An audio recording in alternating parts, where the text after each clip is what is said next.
Imagine this. You're a general, the most powerful general on the planet. You command the greatest army the world has ever seen. 100,000 soldiers, 300 cannons, an empire that stretches from North Africa to the gates of Europe. And standing between you and total domination of the Western world is this guy. 2,300 men, one tiny fortress, surrounded by water on all sides. Most people would look at those odds and say, yeah, we're done here. But Nikola Zrinski, he draped red cloth over his walls, fired a single cannon at the Ottoman army, and basically said, come get it. This is the story of the fortress that stopped an empire and accidentally killed the most powerful sultan in Ottoman history. It's 1566. And if you had to pick the single most powerful human being on the face of the earth, the answer wasn't even close. Sultan Suleiman I, also known as Suleiman the Magnificent. And trust me, that nickname was not given out for free. For 46 years, this man had been the Sultan of the Ottoman Empire. And in those 46 years, he had turned what was already a massive empire into something that had never existed before. He conquered Belgrade, he took Rhodes, he crushed the Hungarians at the Battle of Mohacs so badly that the King of Hungary literally drowned trying to escape on a horse. By 1566, the Ottoman Empire controlled territory across 3 continents: North Africa, the Middle East, Eastern Europe, and Suleiman had his eyes on one final prize: Vienna, the heart of the Habsburg Empire, the gateway to Western Europe. If Vienna fell, and many people genuinely believed it would, the entire balance of power in the Western world would change forever. There was just one problem. Suleiman was 71 years old. His health was failing. His doctors were concerned. His generals were concerned. Everyone was concerned except Suleiman himself, because Suleiman the Magnificent did not do concerned. He assembled his army of 100,000 men, loaded up his 300 cannons, and began his final march toward Vienna. He was going to finish what he started, or die trying. Spoiler alert, it's the second one. Now let's talk about the man who was about to ruin Suleiman's entire plan, Nikola Zrinski, Croatian count, professional thorn in the Ottoman Empire's side. This guy had spent his entire life fighting the Ottomans. He wasn't doing it for money. He wasn't doing it for fame. He genuinely, deeply, personally hated the idea of Ottoman forces marching into Europe, and he had devoted every single day of his life to making sure that didn't happen. By 1566, Zrinski was the commander of Szigetvár fortress. Now, Szigetvár sounds impressive, and in some ways it was. It was actually 3 separate island fortifications connected by bridges: the new town, the old town, and the citadel. The only way to take it was to take all 3, one by one, each one protected by a bridge that could be destroyed or defended. It was genuinely clever defensive design. The problem? Zrinski had 2,300 men. The Ottomans had 100,000. That's not a battle. That's a math problem. And the math was not looking good for Zrinski. But here's what made Nikola Zrinski different from most people who find themselves facing impossible odds. He didn't care about the math. He cared about buying enough time for Habsburg reinforcements to organize. He cared about making the Ottomans pay the highest possible price for every single inch of that fortress.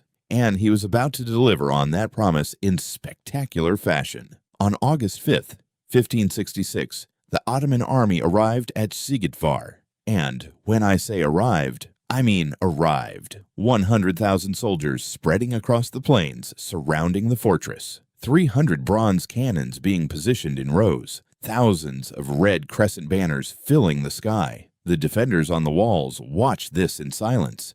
2,300 men staring at 100,000. Most of us would have immediately started writing our wills. But Zrinski's men, they draped bright red cloth over the fortress walls, like they were welcoming guests to a party.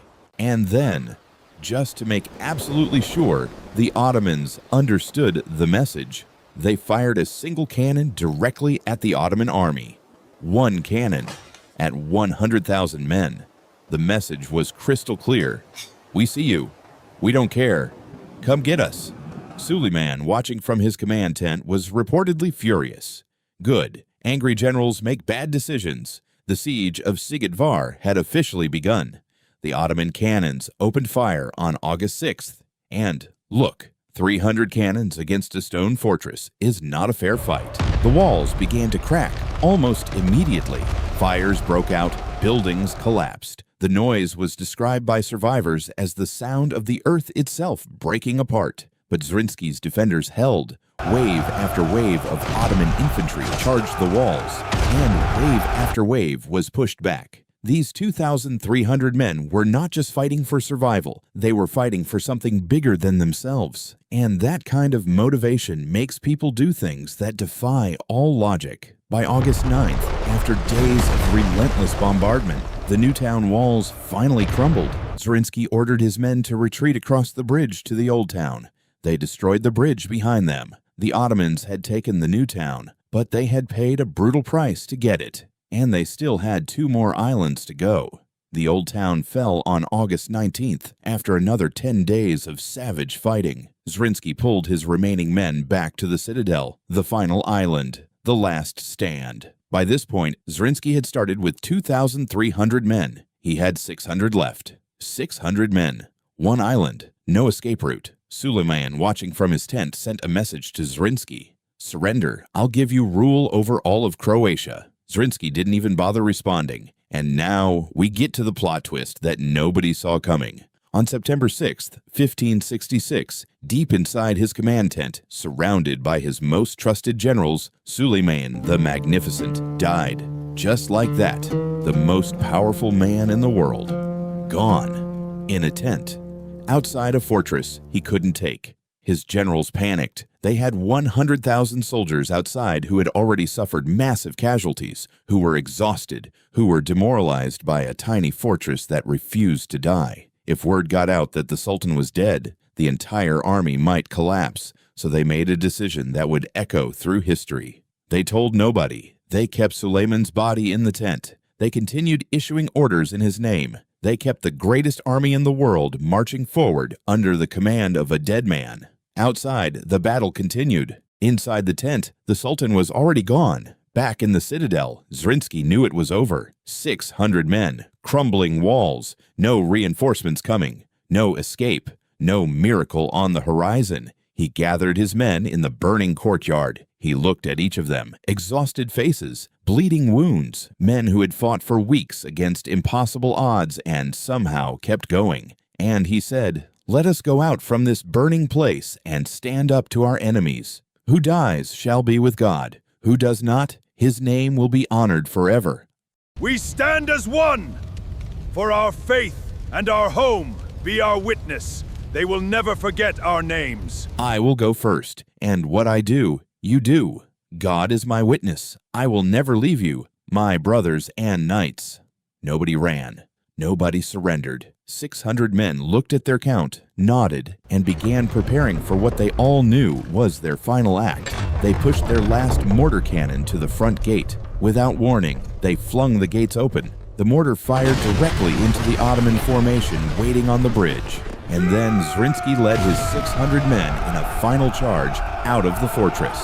600 men, screaming battle cries, charging directly into tens of thousands of Ottoman soldiers. It was the most insane thing anyone had ever seen. Zrinski was hit by a musket ball, then another. He fell from his horse. His men streamed around him, still charging, still fighting, still screaming, until the last of them fell. The citadel was empty. Almost. The Ottoman soldiers advanced toward the open gates of the citadel, expecting to find the remaining defenders ready to surrender. Instead, they found silence, smoke, bodies, burning buildings, and in the center of the citadel, one man, a single wounded Croatian soldier, sitting against a stone pillar, one leg wrapped in bloody cloth, unable to walk. But his hand was steady, because in that hand he held a lit torch, and surrounding him, dozens of gunpowder barrels. The Ottoman soldiers froze. The wounded soldier looked up at them and smiled. He touched the torch to the gunpowder. The explosion that followed was heard for miles. 3,000 Ottoman soldiers died in that single moment. 3,000 from one man with one torch. When the smoke finally cleared, the Ottoman Empire had lost over 20,000 men at Szigetvár. Their greatest sultan had died here. Their army was exhausted, demoralized, and leaderless. They never reached Vienna. Suleiman's son, Selim II, took power, but Selim was not his father. He lacked the vision, the drive, the absolute terrifying competence of Suleiman the Magnificent. The Ottoman advance into Europe slowed, then stopped, then began, very slowly, to reverse. Historians point to many reasons for the eventual decline of the Ottoman Empire: trade routes, political instability, military overextension, but many of them point to a tiny fortress in Hungary and a Croatian count with 2,300 men who looked at 100,000 Ottoman soldiers and said, "Come get it." Zrinski and his men were remembered as heroes across Europe.